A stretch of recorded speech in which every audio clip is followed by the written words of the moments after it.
Hey, welcome back YouTube. Doug Kyle Holtz here, and this is my FTH 223 Module 3 assignment. We've got a lot to do today, so we're going to go ahead and clear our pistol. Source of feed is empty. All right, as you can see, jamming my finger inside on the breech face, there's nothing. And to quickly show everybody there's nothing inside the chamber as well, we're going to go ahead and chamber flag it out. Okay, we got to get to the bench. We got 5 parts to cover today, so let's get started. Okay, for part 1, we're going to go through and do 2 different types of functions check, knowing that we can't get to the range right now to go through and do a live fire. So we're going to start dry. All right, chamber flag's out. I've got nothing inside my magazine, so I'm going to allow my slide to go forward and take it off safe and allow the hammer forward. So as we go through, we want to make sure that first we get a lock on an empty magazine. Okay, so lock on an empty magazine.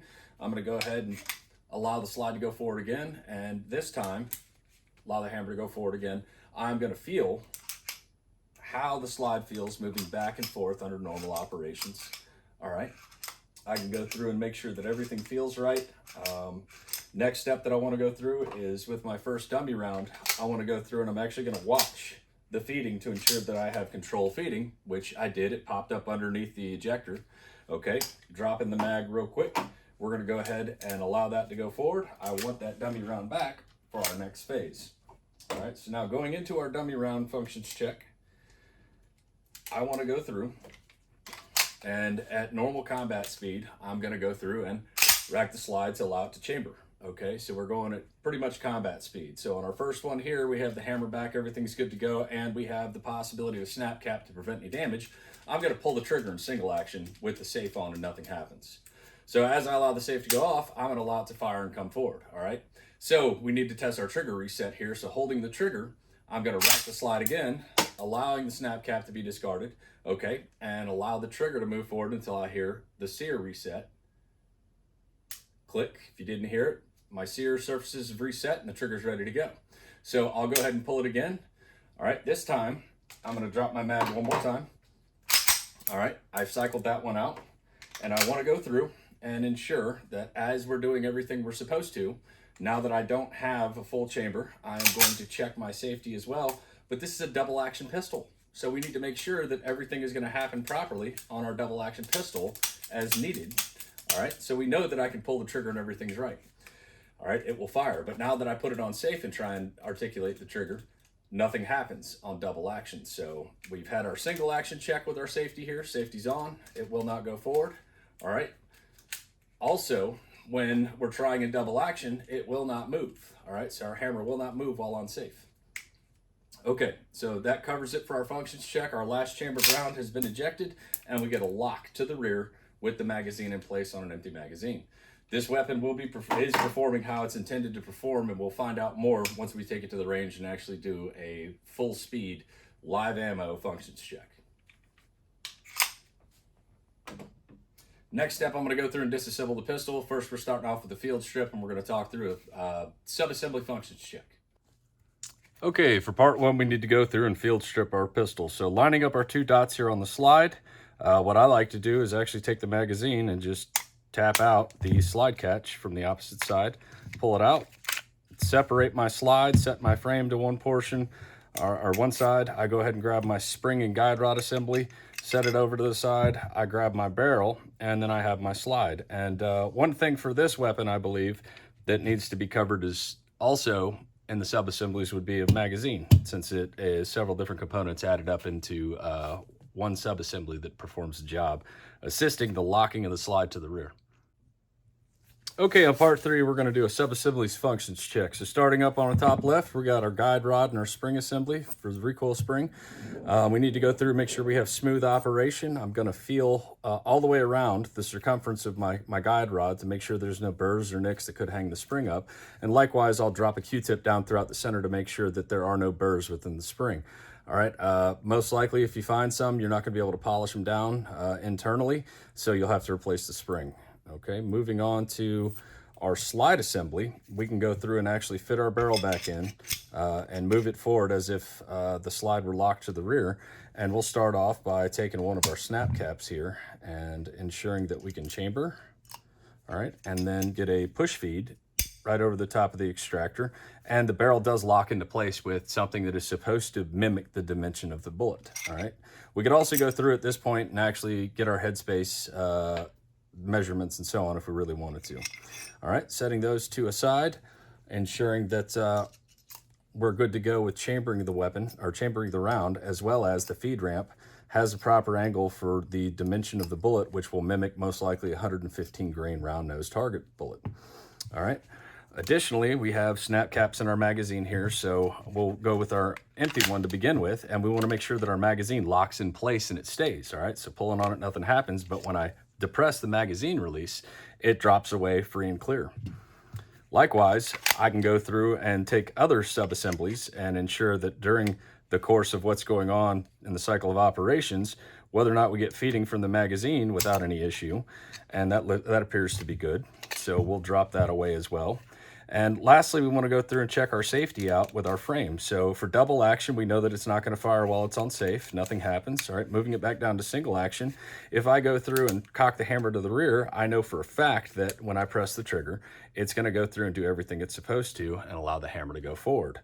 All right, as I start checking everything and allow for the sears to reset, the sear surfaces, I allow the trigger reset to happen. Click. All right.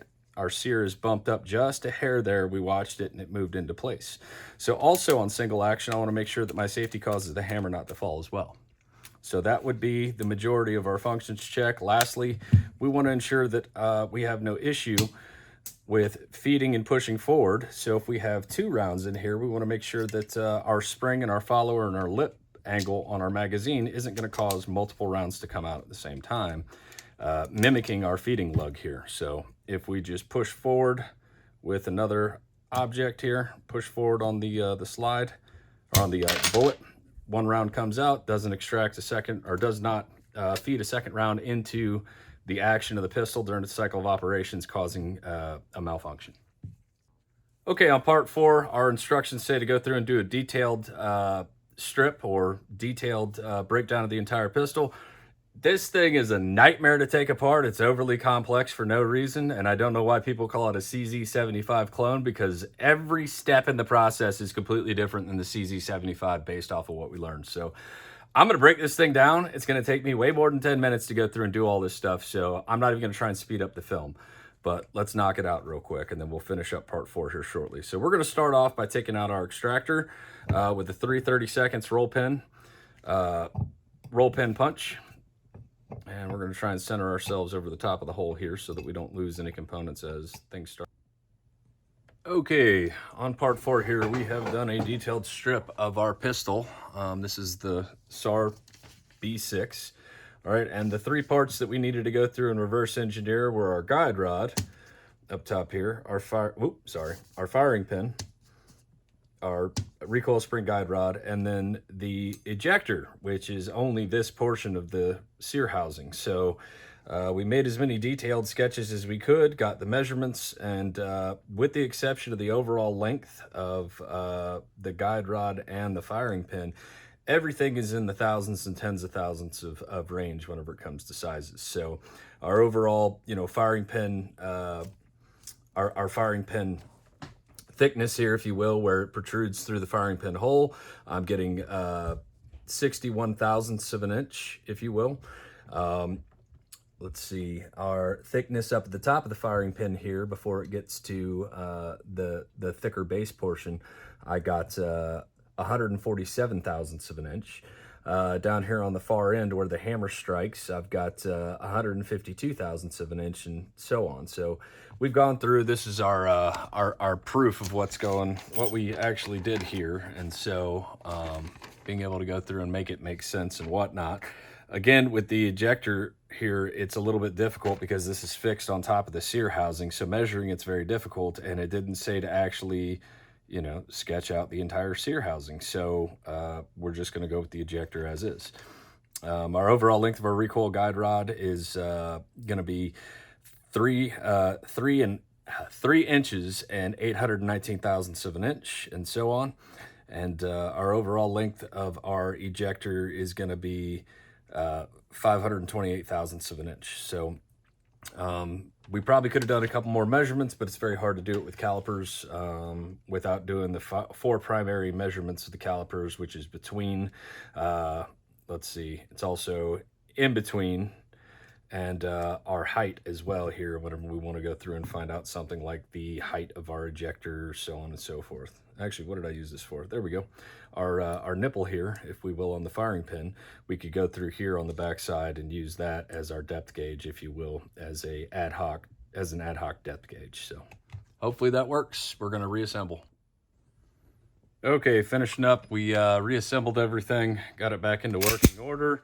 No grinding inside. It was actually the safety detent in here that was keeping it from being able to actually function properly, and that was the grinding we were getting. So I am never taking this thing apart. Thank God we've got the compensator next week, because that pistol is going to go in the safe or get melted down into slag or something, because that thing is hot garbage.